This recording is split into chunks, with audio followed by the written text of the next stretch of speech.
आपसे जानना चाहूँगा, ऐसा क्या खास था फिल्म गांधीगिरी के लिए कि आपने हाँ कहा, फिल्म का हिस्सा बने?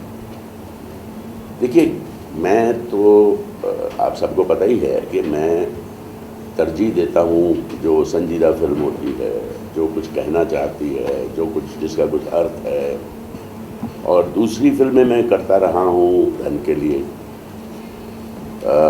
अगर मैं सिर्फ सार्थक फिल्में ही करता तो शायद आज मेरे पास घर भी नहीं होता,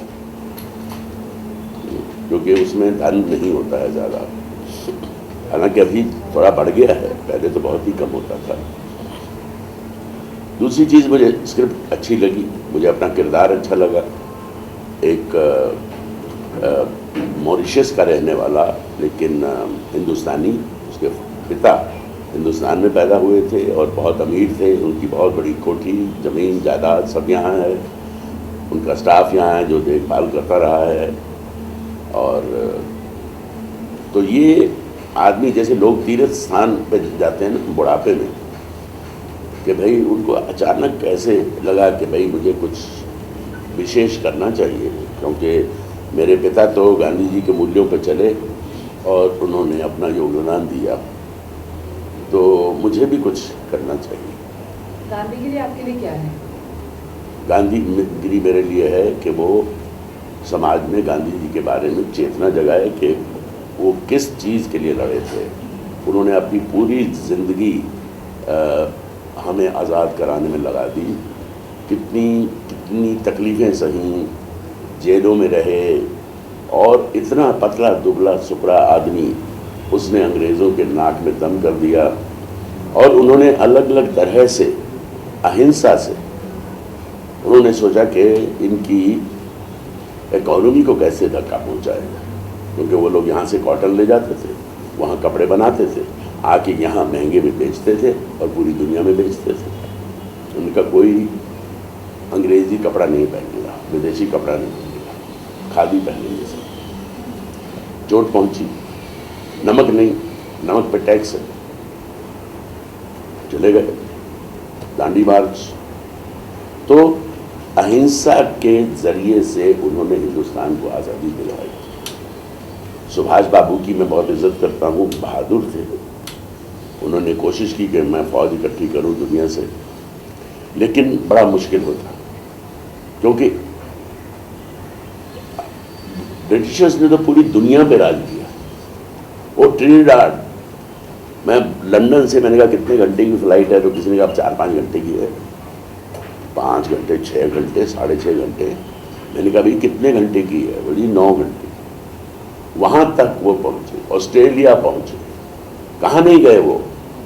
तो उस ताकत से हम, मेरा ख्याल है, हथियारों से नहीं लड़ सकते थे। एक तो हम गरीब मुल्क था, पैसे भी नहीं थे, और हथियार हमें कौन देगा बिना पैसों के।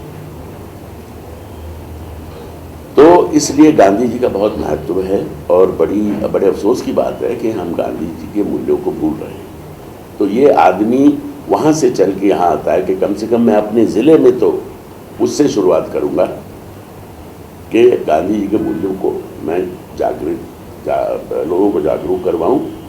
और उसने वही किया। जो नौजवान बहके हुए थे, वायलेंस कर रहे हैं और तरह तरह की इंडल्जेंसेस, महिलाओं की इज्जत नहीं कर रहे, ये वो, तो उसने उन सब नौजवानों को इकट्ठा किया और उनको अच्छा सही रास्ता दिखाया। ये है किरदार इस फिल्म का। तो मैं कहता हूँ कि गांधी जी की अहिंसा का आज मुझे लगता है अगर गांधी जी भी होते तो वो इसमें अमेंडमेंट करते। मुझे ऐसा लगता है, दावे से नहीं कह सकते, ये बात पर्सनल ओपिनियन है, गांधी जी ये सब जानकर फिर ये कहते कि आप रेजिस्ट करो 10 बार करो। 10 थप्पड़ खा लिया, और 11वां थप्पड़ जब उठा तो उन्होंने हाथ उठाया, बोला देखो ये अगर आपने मुझे 11वां थप्पड़ मारा तो मेरा हाथ जल जाएगा, और मेरा हाथ बहुत मजबूत है। मुझे लगता है गांधी जी आज ये कहते हैं। गांधी जी ने बहुत सोचा, जब उनको उठा के ट्रेन से वाजिब टिकट होते हुए फेंक दिया। पूरी रात बैठ के उन्होंने सोचा होगा इनसे कैसे लड़ेंगे हम, गंभीरता से सोचा, अंतर ध्यान अपने अंदर घुस के कैसे 4 अंग्रेजों को मार दूं तो क्या हो जाएगा। वो तो वहीं से दक्षिण अफ्रीका से ही शुरू हो गए थे, हम ये पास की हमें ज़रूरत नहीं है।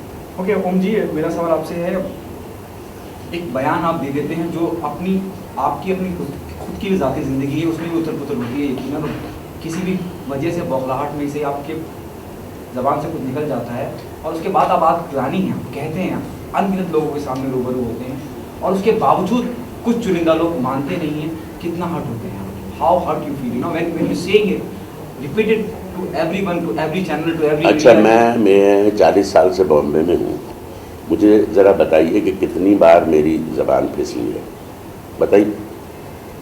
40 साल से हूँ, 300 फिल्में की हैं। किसी फिल्म में कोई एक डायरेक्टर, एक्टर, कोई भी यूनिट का कोई आदमी कह दे कि ओम पुरी ने हंगामा किया, ओम पुरी ने जी जो भी होती हैं चीज़ें फिल्म सेट पे, आपको एक आदमी नहीं मिलेगा जो ये कहे अपने काम से काम, शूटिंग खत्म हुई सीधे होटल में, कोई घूमने वाली अच्छी जगह है, गोवा है, तो थोड़ा टहलने चले गए बीच पे, बस। तो आप नहीं, मैं आपसे जानना चाहता हूँ कि जो कह रहे हैं आप, कितनी बार ऐसा हुआ है? नहीं, एक तो लोगों को याद है रामलीला। रामलीला में तो मुझे हीरो बनाया है लोगों ने। एयरपोर्ट सुबह पहुंचा तो पैसेंजर, पुलिस वाला और एयरलाइन वाले मुबारकबाद दे रहे हैं कि आपने हमारे दिल की बात कही, लेकिन उसके लिए मुझे माफ़ी मांगनी पड़ी। कौन लड़ेगा सरकार से यार? तो ओम जी, जब मामला, और दूसरा ये इंसिडेंट है, तीसरा आप मुझे बता दीजिए। ओम जी, इस वक्त देश बहुत ही सेंसिटिव हुआ है, मतलब हर एक चीज़ उनको लग जाती है, आप भी इस देश के हैं, ऐसे में अगर ऐसा कोई बयान आ जाता है तो डेफिनेटली लोगों में गुस्सा होगा। मैं तो कह रहा हूँ ना कि उनका गुस्सा बिल्कुल वाजिब है, बिल्कुल वाजिब है, इसीलिए मैंने कहा ही नहीं, मैं माफ़ी नहीं मांग रहा हूँ, मैं सज़ा मांग रहा हूँ। ऐसा क्या हो गया ओम जी कि आपने ऐसा? देखिए, मैं जस्टिफाई तो नहीं करना चाहूँगा, लेकिन फिर भी ऐसा है कि हम लोग चैनल्स पे चिल्लाते बहुत हैं, एंकर भी एक्साइटेड हो जाता है, उकसाने भी लगता है, और कुछ लोग उस जोश में आ जाते हैं और कुछ मुंह से ऐसा निकल जाता है। तो उस दिन, ख़ास तौर पे उस दिन ऐसा हुआ था मेरा ख्याल कि अवस्थी जी तो बड़े अच्छे एंकर हैं, किसी एक विषय पे हम बात कर रहे हैं, उन्होंने भी आवाज़ ऊंची कर ली, मैंने भी कर ली, और उसमें मैं जवाब दे रहा हूँ, आधे बीच में मुझे काट के उन्होंने दूसरा सवाल फेंक दिया, तो मैं बौखला गया, तो मेरे मुंह से ये सेंटेंस निकल गया, जिसके लिए कोई जस्टिफिकेशन, इसका प्रायश्चित मैं एक कंस्ट्रक्टिव तरीके से करूँगा, ये नहीं कि मुझे माफ़ कर दो, मैं अपनी सज़ा भुगतूंगा, लेकिन इसका प्रायश्चित, क्योंकि गले में फांसी टांगने से तो कोई होने वाला नहीं, क्या फ़ायदा। मैंने तो कहा भैया फांसी दे दो, जो सबसे ज़्यादा चिल्लाते हैं ना चैनल पे, उनसे कहा था, मैंने कहा आई एम गिल्टी, वो फिर भी लगे हुए, मैंने कहा तो फांसी दे दो भाई। अब प्रायश्चित एक तो मेरी नज़र में है वो परिवार, जिसको सबसे ज़्यादा चोट पहुंची। मुझे नहीं लगता उन्होंने चैनल देखा होगा, लेकिन लोगों ने बताया होगा, और हो सकता है उन्होंने बाद में उनके दोस्तों ने, मित्रों ने, रिश्तेदारों ने उन्हें यूट्यूब पे दिखाया भी होगा। तो मैं तो उनके यहाँ पहुँचूँगा कि भैया आप परिवार वाले, मेरे साथ जो सलूक करना चाहो कर लो, लेकिन इतना है, आपने एक बेटा देश के लिए खो दिया है, और बहादुर, तो आप मुझे उसका चचा मान लो। मैं इस परिवार का हिस्सा हूं और मैं इस परिवार की देखभाल करूंगा, अपना परिवार समझ। ये एक चीज़ है। बाकी और बड़े पैमाने पे छोटी छोटी चीज़ें मैं करता रहा हूँ, लेकिन अब इस आखिरी उम्र में तो मैं सिनेमा में तो अच्छा काम करता ही रहूँगा, लेकिन मैं अब सामाजिक काम भी करना चाहूँगा। सर, ये सवाल मैं बतौर बीबीसी पूछ रहा हूँ, क्योंकि बीबीसी भारत से नहीं है, बाहर से है, तो वो बाहर से इस तरीके से इस चीज़ को देखा है कि आप भारतीय मीडिया पाकिस्तानी कलाकारों के प्रतिबंध को लेकर जो भारतीय कलाकार हैं उनसे प्रेशराइज करके सवाल पूछ रही है, या इस पर उनका मत चाहती है या वो देना नहीं चाहती, तो क्या प्रेशराइज फील कर रही है जो पेटेंटी है बॉलीवुड है? ये अंतर्राष्ट्रीय मीडिया जानना चाहता है, बीबीसी जानना चाहता है। देखिए, मुझे लगता है कि हमारे जैसे वहाँ भी जो लोग हम पे हमले करते हैं उनके मन में हेट्रेड है हमारे लिए, ठीक है। ऐसे ही हम इस चीज़ से मुनकर नहीं हो सकते कि वैसे लोग हमारे यहाँ नहीं हैं। फ़र्क इतना है, वहाँ के जो हेट करने वाले हैं उनके पास हथियार हैं और हमारे जो हेट करने वाले हैं उनके पास हथियार नहीं हैं, वो सिर्फ आवाज़ उठाते हैं। मेरा ये कहना था कि ये समय जो था वो उत्सव का समय था, दिवाली बनाने का समय था कि हिंदुस्तान ने आखिर उन्हीं की ज़बान में जवाब दिया। और ये पहला ऑपरेशन है जिसको उन्होंने इतनी बखूबी से अंजाम दिया कि जिसमें आम आदमी जो निर्दोष है उसका नुकसान ना हो। सिर्फ वो जो टेररिस्ट कैंप हैं उसी पे अटैक किया गया। तो ये बहुत बड़ा बदलाव है हमारी नीति में, और मैं मोदी जी को इसके लिए बधाई देता हूँ, आर्मी को बधाई देता हूँ कि इतने प्रिसीजन से उन्होंने इसे कामयाब किया। एक सेकंड। और दूसरे, मोदी जी ने ऐलान किया कि अब हम ईंट का जवाब पत्थर से देंगे, लेकिन साथ ही अगर आपने गौर किया हो, उन्होंने संबोधन किया वहाँ की आवाम को कि आइए हम गरीबी से लड़ें, बेरोजगारी से लड़ें, कंपटीशन हो हमारा, फिर देखते हैं पहले कौन जीतता है। तो ये था कि उन्होंने वो रास्ता जो बातचीत का है वो छोड़ा नहीं है कंप्लीटली। हाँ, सार्क कैंसिल करवा दिया उन्होंने और उनके साथ बाकी मुल्क भी शामिल हो गए। तो उनकी एक स्ट्रैटेजी है, उस स्ट्रैटेजी से उनको काम करने दीजिए। ये बड़ी पैटी चीज़ है कि वो 15 एक्टरों को भेज दो। अब सरकार नहीं कह रही, सरकार के मन में कुछ है ना कि हम इसको बढ़ाएंगे नहीं, तो सरकार का साथ दो यार। सरकार ने हमें खुश कर दिया, हमारा आत्मबल बढ़ा दिया, हमारी आर्मी का आत्मबल बढ़ गया है। तो इस पैटी चीज़ को, चलो मैं कहता हूँ ये पैटी नहीं है। तो जो प्रोटेस्टर्स हैं, सही तरीका ये है कि आप सचिवालय के आगे धरना लगाओ। बीजेपी और शिवसेना की मिली जुली सरकार है और ये शिवसेना का ही नारा है कि इनको वापस भेजो। तो आप जाइए, जुलूस लेके जोर डालिए सरकार के साथ। सिर्फ एक्टर नहीं, जो इस मुल्क में व्यापार करने वाला आया है पाकिस्तानी, वो भी, और जो अपने रिश्तेदारों से मिलने आए वो भी। हम चाहते हैं ये सब हमारा मुल्क छोड़ के अगले 3 दिन में वापस चले जाएं। इनका वीज़ा हम खारिज करते हैं। हम चिल्ला रहे हैं सड़कों के, मां चैनल्स पे बहसें हो रही हैं बड़ी बड़ी, इतनी पैटी सी चीज़। आपको विश्वास नहीं है मोदी साहब? अभी भी उनको अपनी स्ट्रैटेजी से लड़ने दीजिए। ये दुश्मनी मत फैलाइए आवाम में।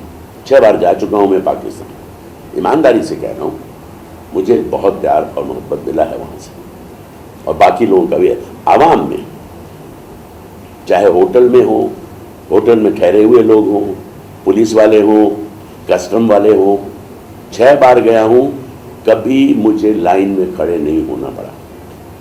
कोई एक अफसर आता है, मेरे से पासपोर्ट ले लेता है और जी चलिए अंदर चाय पीजिए आप, सामान आपका आ जाएगा, तो हम बताते हैं। जो भी फॉर्मेलिटीज़ हैं वो पूरी कर देते हैं। तो हम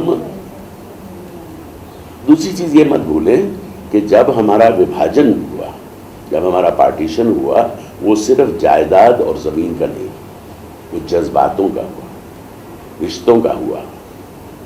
यहाँ के आधे लोगों के रिश्तेदार उधर हैं, उधर वालों के आधे रिश्तेदार इधर हैं। जब मैं जाता हूँ, कोई कहता है लखनऊ में मेरे अब्बा दफन हैं, बड़ा मन करता है कि जाके सजदे में बैठूँ। कोई कहता पटना में, कोई कहता कानपुर में। तो ये हम आसानी से आ जाना नहीं पा रहे। और दूसरे पार्टीशन जब हुआ तो मुसलमानों ने और हिंदुओं ने, हालांकि हिंदू उधर बहुत कम हैं, कभी ये नहीं सोचा था कि हम एक दूसरे से आसानी से मिल नहीं पाएंगे। उन्होंने ये सोचा होगा ठीक है यार, बंटवारा हो रहा है, अब नहीं मान रहे हैं, कायदे आज़म भी नहीं मान रहे हैं, तो ठीक है यार, तू भाई उधर जाना चाहता है, तू उधर चला जा, मेरी तो यहाँ 100 एकड़ ज़मीन है यार, मैं ये छोड़ के क्यों जाऊँ। और दूसरा, उन्होंने सोचा कि जैसे भाई अलग होते हैं, प्रैक्टिकल रीजंस की वजह से, परिवार है, 3 भाई हैं, बड़ा घर है, एक के 3 बच्चे हो गए, एक के 2 हो गए, दूसरे के 4 हो गए, घर छोटा पड़ता है। तो एक भाई कहता है अब मैं अलग से रह लूँ। हाँ बेटा फिर रहो, मुझे मालूम है दिक्कत होती है। उन्होंने ये सोचा होगा कि हम क्या फ़र्क पड़ता है, वो लाहौर में रह रहा है, मैं बनारस में रह लूँ, हम मिलते जुलते रहेंगे, आपस में रहेंगे। और हिंदू मुसलमान का रिश्ता तो 600 साल पुराना है। ठीक है, हमलावर होके आए थे और उनमें कुछ आज़ाद ख्याल के मुसलमान भी आए और कुछ दकियानूसी औरंगज़ेब जैसे वो भी आए, लेकिन फिर अकबर जैसा एक सेकुलर आदमी भी आया। शेरशाह सूरी ने कितनी डेवलपमेंट की थी यहाँ। हुमायूं साहब बड़े जेंटल, पढ़ने लिखने वाले इंसान थे। बहादुर शाह जफ़र पोइट्री लिखते थे। तो हमने एक दूसरे की तहजीब से बहुत कुछ सीखा। तो इसलिए जहाँ तक हो सके हिंदुस्तान की तो कोशिश यही होगी, क्योंकि ये ना भूलें कि हमारे परिवार में 22 करोड़ मुसलमान भाई भी हैं यहाँ, उनके सेंटिमेंट्स का भी हमको ख्याल रखना है। तो वहाँ की सरकार पे अटैक करो, वहाँ की आर्मी पे अटैक करो, वहाँ पे लोगों पे मत करो। बस मेरा इतना ही कहना है। बस